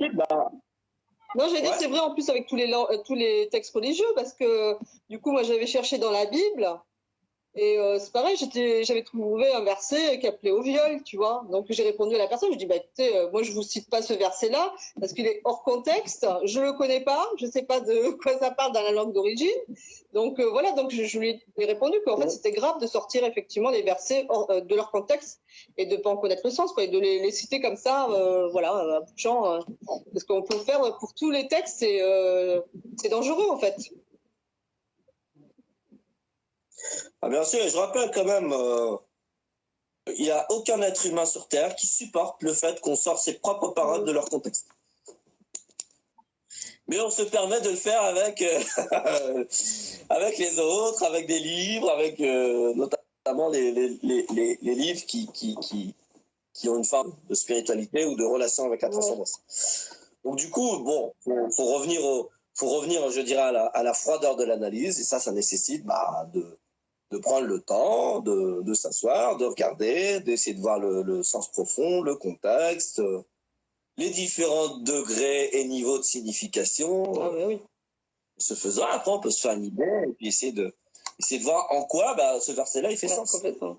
Ouais. Mais ça peut être ça, ça peut être, plus tard, on pourra faire des lives sur tous les versets, entre guillemets, soit problématiques dans le sens où la traduction en langue française peut poser un problème, au bon sens, et peut venir heurter un petit peu ce que nous on considère comme étant de l'ordre de la dignité humaine, ou du bon sens, ou ces autres choses, on va dire de la saine nature. Et puis, ou des versets comme ça qui sont souvent cités pour essayer justement de contrer le Coran, ou de dire que finalement le Coran est dangereux, ce qu'il appelle un certain nombre de choses qui sont on va dire, à l'opposé et contre la vie. Alors qu'en réalité, il n'y a pas un verset du Coran qui n'appelle pas à participer au maintien et à l'harmonie et à la beauté de la vie. C'est beau ça. Mais pour ça, il faut sacrifier un petit peu de temps, il faut essayer de comprendre. Ouais. Ça demande des efforts. Ouais, enfin, ça demande un petit sacrifice en réalité, c'est pas des efforts monstrueux non plus et infaisables. Non, mais c'est clair. Puis surtout quand je vois avec les cours avec toi, c'est tellement. Enfin, je veux dire, c'est un plaisir, quoi. Vraiment, on y consacre du temps, effectivement, un week-end sur 2 de notre vie, mais franchement, c'est un plaisir. Parce que quand tu vas vraiment en profondeur jusqu'au bout de la lettre, c'est trop génial. Non, c'est vraiment bien. Et moi, il y avait juste un dernier truc, mais je pense qu'on fera un live dessus. C'est sur la figure de Marie dans le Coran. Ouais. Parce que, ah, magnifique. Ah oui, il faut qu'on fasse. Ouais, c'est pas un live, Eva Modeste, c'est pas un live. Plusieurs lives, bon, ok. Parce que moi aussi, tu vois, justement, la même personne qui m'avait cité le fameux verset m'avait dit oui, comment elle m'a dit ça vous n'êtes pas digne de vous appeler Marie, il faut changer votre prénom. Et donc, j'avais répondu en faisant une vidéo où j'avais dit je ne changerai pas mon prénom, n'en déplaise aux islamophobes. Et là, je lui ai expliqué, donc Marie dans le Coran, etc., un petit peu, hein, à mon niveau. Et je trouve que c'est. Il faudrait vraiment, sachant que déjà c'est le seul prénom féminin qui est cité dans le Coran, déjà. Donc je trouvais ça c'est fort, quoi. La figure, enfin Marie, seul prénom cité seul prénom féminin cité dans le Coran. Et puis tout ce que ça implique, même Maryam, donc en arabe déjà, quand on le avec le langage des anges, là, ce qu'on apprend avec toi, chaque lettre, là, la signification et tout, c'est trop génial. Ouais. Bah écoute, on fera. Je pense qu'on fera, ouais. Enfin, la figure de Marie, la figure aussi de Jésus, hein, parce que c'est notre figure. Jésus et Marie dans le Coran. Qu'est-ce que dit le Coran sur Jésus? Voilà. Exactement. Ouais, complètement. Parce qu'en fait, même tu nous disais, ça, on va peut-être conclure, mais qu'en fait, le Coran, il vient pas abroger tout ce qui précède, il vient le confirmer, en fait. Bah, n'en déplaise aux musulmans, aux musulmans qui voudraient croire que le Coran il est venu tout abroger, finalement que tout ce qui est antécédent au Coran n'est plus valable. Le Coran vient confirmer, renforcer, parachever. Ouais. Voilà. Donc il y a 3 niveaux. Et ça, c'est pas moi qui le dis, qui a envie de le dire, c'est le Coran qui le dit. Le Coran dit à propos du Coran, en relation avec les les autres saintes écritures, la Torah, l'évangile, les psaumes, etc. Le Coran vient musaddiq. Musaddiq, ça veut dire confirmer et renforcer. C'est pas juste une confirmation. Ouais. Il vient renforcer, je dirais, la teneur, l'importance, la nécessité finalement de faire de la Sainte Écriture un compagnon dans le chemin. Peu importe la Sainte Écriture. La Torah, l'Évangile, le Coran, les psaumes, voilà. Tout ce qui appartient à ce que moi j'appelle le cycle de la Sainte Écriture. Donc il vient le confirmer, le renforcer, et il vient effectivement le parachever. C'est-à-dire, finalement, quelque part se porter garant de la non-destruction. C'est ça, en fait, le parachèvement, c'est ce qui se porte garant, finalement, de la préservation de l'ensemble. D'ailleurs, on a une tradition prophétique qui est attribuée au prophète sallallahu alayhi wa sallam. La figure prophétique étant une figure de parachèvement, ce qui vient par l'édifice permet aussi à l'édifice d'être préservé. Quand il manque, par exemple, il manque une pierre dans un édifice donné, le fait de rajouter cette pierre, ça vient achever l'édifice, mais ça vient aussi le préserver de toute destruction, de toute détérioration, de tout ce qui pourrait finalement, comment on pourrait dire ça, porter atteinte à l'intégrité de l'édifice. Ben, le Coran, voilà, il vient parachever dans ce sens-là. D'accord. Il se porte garant, je dirais, de la véracité de toutes les saintes écritures. Oui, puis d'autant que... Non, il vient pas abroger, n'empêche à ceux qui voudraient absolument que ça soit. Oui, puis d'autant que, en fait, c'est le même Dieu. Ça peut être un terme, hein, pour le coup. Bon, je dis d'autant que c'est le même Dieu. Bah ouais. Non, alors, la question de l'abrogation, c'est une vraie question. Hein. On pourra l'aborder. C'est-à-dire, coraniquement, on pourra l'aborder. De l'abrogation, de ce qui précède. Ouais, enfin, du principe d'abrogation, dans l'absolu. Je note. Ce principe-là, qu'est-ce que dit le Coran sur l'abrogation, voilà. D'accord. Oui, ça peut être un sujet, effectivement. Moi, j'en ai noté plein, hein, des sujets. Hein. Eh ben, c'est bien, donc comme ça, on a toute l'année pour... Voilà, ouais, on a de quoi y répondre. Et puis d'autant, alors on va peut-être passer, je vais regarder s'il y a des questions. Ah ouais, moi, ça défilait pas du tout, là, je regarde s'il y a des questions. Alors déjà, j'ai des gens qui m'ont dit « Ah, vivement le live sur le hijab ». Alors, il y en a plein qui attendent, hein. On en avait parlé la dernière fois. Alors, à part qu'avec toi, je sais que on va pas parler de foulard. On va pas parler de voile. Mais c'est possible. Ouais, donc, mais à part que bon, c'est ce que les gens attendent. Voilà, Darwish. Ouais, merci à Darwish Tanter là qui intervient aussi. Merci. Non, au contraire, gardez votre prénom. N'en déplaise aux autres. Merci. Je regarde parce que moi j'ai pas vu défiler en fait les commentaires. Le Coran est un puissant fond. Alors ça c'est clair. D'ailleurs, il y a le dernier verset vers la fin de Surat al-Kahf qui est magnifique à ce sujet. Tout à fait. Je suis subjuguée par ce que je viens d'entendre. Ah oui, mais je vous l'ai dit, hein, Raouti Rezali, c'est trop génial. C'est trop génial tout ce qu'il dit. Ouais, c'est Coran, nous sommes juste un médiateur entre le Coran et nous. C'est sûr. Elle veut vous alléger. Merci à Darwish Center. Attends, les obligations, car l'homme a été créé faible. Ouais, c'était le fameux verset. C'est ça. Bon, je sais pas. Non, franchement, alors je sais pas, est-ce que ça a été clair pour tout le monde. Donc, je vois que.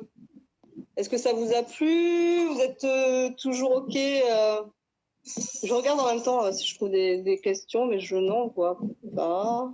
Je crois que tout le monde était subjugué, même moi, tu vois, j'étais là, je t'écoutais, j'étais subjuguée par tout ce que tu disais. Bon. Donc, attends, on abordera la question du hijab dans le Coran. Par contre, après avoir abordé quand même un certain nombre de thèmes qui sont prioritaires, notamment la question de la figure divine. Mais oui, oui, oui. Parce qu'après, c'est des... Après, c'est du détail, on va dire. Bah, en fait, non. C'est-à-dire qu'après, pratiquement, on n'aura peut-être pas besoin d'aborder cette question-là. Presque, c'est dit. Voilà, c'est ça que je veux dire.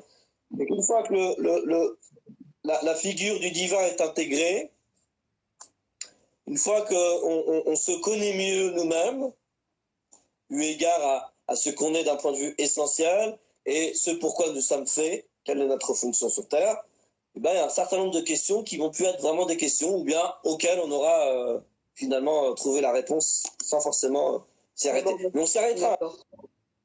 C'est pas que je veux pas, hein. C'est juste que dans une forme de, on va dire, de pédagogie et de hiérarchie des thèmes, la question de la figure du divin, elle est primordiale. Parce que Dieu sait qu'aujourd'hui, il y a des gens qui sont en colère contre ce qui est plus grand que nous, en colère contre la figure divine. Plein de raisons différentes.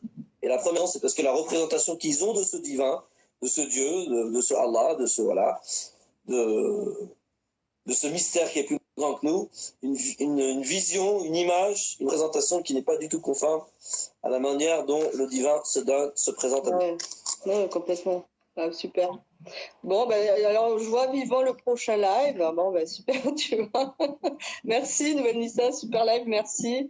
Bon, c'est super, voilà, il y a des applaudissements. Ah si, attends, je vois une question. Le Coran est-il descendu d'un coup? Voilà, ça c'est la question de la descente du Coran. Enfin, il y a plusieurs... au-delà des avis sur la question, coraniquement, en fait, on va dire les modalités de descente du Coran sont on va dire, il y a 3 grandes modalités de descente du Coran. Il y a une descente en un seul coup, d'une traite, d'une réalité métaphysique à une autre réalité métaphysique qui nous dépasse.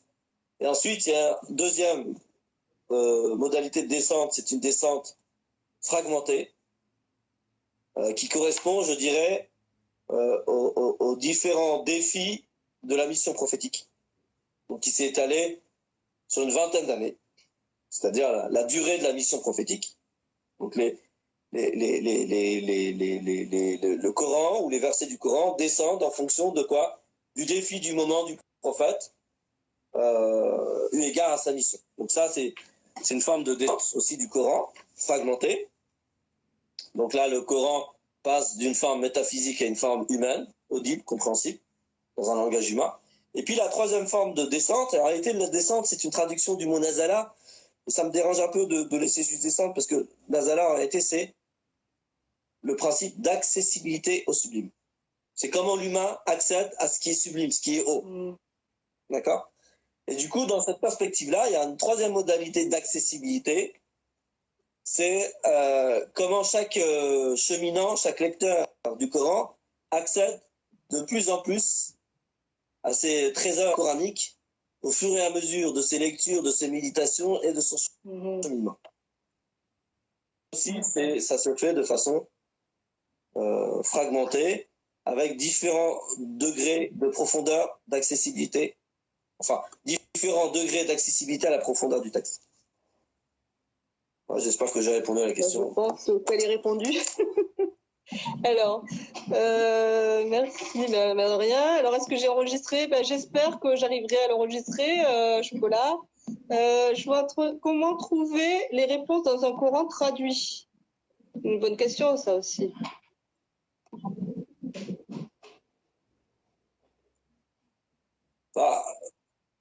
Vous allez y trouver des réponses à la condition, à la condition quand même, maintenant de se dire que la traduction, me permet d'accéder juste à une partie de ce qui est voulu. Et peut-être que probablement, le fait d'avoir ça toujours en présent à la conscience, quand vous lisez la traduction, c'est que vous, comment on pourrait dire ça? Vous prédisposez votre inconscient cognitif à aller chercher un sens qui est au-delà du sens qui transparaît par la traduction. Donc le simple fait d'avoir ça à la conscience, de se dire, attention, là je passe par la traduction, c'est-à-dire que j'accède quand même à une part du sens, mais j'accède pas à l'entièreté du sens, consciemment parlant par la traduction, ça vous pousse à vous dire, Ouais, mais au-delà de la traduction, finalement, qu'est-ce qu'on veut me dire là, très profondément? Et probablement qu'en faisant cet exercice, il y a des choses qui vont vous apparaître. Ouais. Enfin, moi, si je peux parler personnellement, je sais que même en le lisant en français, ça a répondu à des problématiques du moment. Hein. Parce que je les comprenais comme ça. Ça répondait à ma problématique, en fait. Donc, je traduisais, on va dire, dans ma tête, ce que je lisais, et pour moi, ça correspondait à ma problématique. Donc, je pense que quand on le lit, quand on est prédisposé justement à y trouver un sens, même pas, enfin moi je cherchais pas de sens particulier à ce que je lisais, mais il y a eu des moments dans ma vie où j'avais une problématique et je lisais, tout à coup j'avais un verset qui m'interpellait en français, et je me disais, waouh, mais et ça me faisait du bien, ça me rassurait et tout. Et donc je pense qu'on peut aussi en français, mais après c'est vrai que, comme tu dis, le sens il est encore plus profond, il y a encore autre chose encore au-delà, et ça après il faut aller le chercher en arabe. Coranique. Ouais, donc le message subliminal, c'est inscrivez-vous à l'arabe coranique. Ouais, voilà, inscrivez-vous à l'arabe coranique. D'ailleurs, il y a un lien dans ma bio vers le pack hardcore. Donc, c'est tous les séminaires, c'était il y a 2 ans, c'est ça, je crois. Où franchement, c'est génial. Hein. Il y a un séminaire sur le pardon, sur la rahma, sur qu'est-ce qu'il y a, sur Shaitan, sur plein de choses, mais c'est trop génial. Moi, c'est comme ça que j'ai découvert Raouti Ghazali et franchement, ça m'a changé la vie. Hein. Et depuis, je suis inscrite à tous ces cours en présentiel. C'est vraiment trop bien. Voilà. Bon, qu'est-ce que je vois? Parce que là, tu vois, il est déjà 9h30, ça fait 1h30 qu'on est ensemble, on n'a pas vu le temps passer. Franchement. Bah ouais. Ah ouais, oh là là, c'est incroyable. Merci pour ce live vivant et richissime. J'espère participer au live prochainement. Bah, avec plaisir. Bismillah, Al Darwish Center. Merci à vous. Oups, attends. Ah mince. Alors, je sais pas ce que j'ai fait sur mon portable. Ah, c'est bon, je te revois. Voilà. Bon, ben on va conclure du coup. La traduction des caprices. Ouais. Bah ouais. Et merci encore infiniment, Raouti. Vraiment, c'est un plaisir de t'entendre. Merci à toi. Toutes mes gratitudes pour cette invitation et c'est un vrai plaisir de partager un moment privilégié autour des concepts coraniques et des principes coraniques et avec toi et les personnes qui ont bien voulu nous consacrer une part de leur temps. Donc merci aussi à tous ceux qui sont venus. Alors j'espère que je vais réussir à enregistrer le live comme la dernière fois pour pouvoir le mettre en ligne. Alors je vois, oui, le pack hardcore est un trésor. Oui, ça c'est un trésor. Donc vraiment c'est trop génial. Bon, ben voilà, donc plus rien à ajouter, je pense. Donc on pense grandement. Merci Amine, Ajma'in. Merci beaucoup. Merci à tous, merci à Darwish Center, merci à tous ceux qui ont participé. Et puis, on espère dans 15 jours, bismillah. C'est ça? Dans 15 jours, bismillah. Comme ça. Voilà, c'est noté. Mais je pense que du coup, on abordera qui est Allah. Hein. Je pense que c'est la suite logique, en fait. Hein, on va faire ça. Puis après, petit à petit, on abordera d'autres sujets. Parce que là, il y en a plein. Hein. Je crois qu'on a toute l'année on va avoir des sujets pour toute l'année. Merci beaucoup, ma petite Marie-Odette, tu manques beaucoup. Moi aussi. Voilà, bon, merci beaucoup. Barakallahu fik, barakallahu fikoum, à tous ceux qui sont venus. Merci, Raouti. Et puis, dans 15 jours, bismillah. Alors, bonne soirée et à bientôt. Allez, bonsoir, salam alaikum. Bonsoir à tout le monde, la paix sur vous, salam alaikum. Amin. Salam alaikum. Comment je quitte, je sais.